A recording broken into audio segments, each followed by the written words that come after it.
ఈరోజు సాటర్డే షాపింగ్కి వెళ్దాం అనుకుంటున్నాం. ప్రెసెంట్ అయితే జూడియోకి అనుకుంటున్నాం. బట్ ఫుల్ వీడియో పోస్ట్ చేసేసి ఉంటాను. మీరు ఫుల్ వీడియో మిస్ అయ్యింటే ఇక్కడ లింక్ చేసి ఉంటాను, చూసేయండి ఫుల్ వీడియో. అలా జూడియోకి వెళ్దాం అనుకుని బయటకు వచ్చామా, ఫుల్ వర్షం పడుతుంది. సో ఏం చేయాలో అర్థం కాక పక్కనే మాకు జివామే ఉంటే అలా జివామేకి వెళ్ళి టైం పాస్కని వెళ్ళాం. బట్ బిల్లు బాగానే పెద్దగానే పడింది.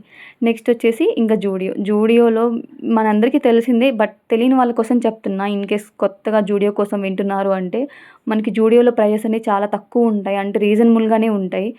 మీరు అస్సలు జూడియో ఎలా ఉంటుందో చూడలేదు ఆర్ఎల్స్ జూడియోలో కొత్త కలెక్షన్ ఏముంది, లేటెస్ట్గా ఏమేమి ఉన్నాయి చూడాలనుకుంటే లాంగ్ వీడియోకి వెళ్ళండి. నేను అక్కడ క్లియర్గా మొత్తం అన్నీ చూపించేసి ఉన్నాను. ఇదంతా టాప్స్, లేడీస్ది ఎథ్నిక్ వేరు. ఇవే కాకుండా నేను ఫుల్ డీటెయిల్గా ప్రతిదీ చూపించున్నాను లాంగ్ వీడియోలో. సో లాంగ్ వీడియో చూసేయండి. ఫుల్ షాపింగ్ చేసి అలసిపోయాం. అప్పటికే నైట్ లేట్ అయిపోయింది. ఇంకా రూమ్కి వెళ్ళి తినేంత ఓపిక లేక అక్కడే మోమోస్ తీసుకొని తినేసేసాం. అంతే ఈరోజు వీడియో.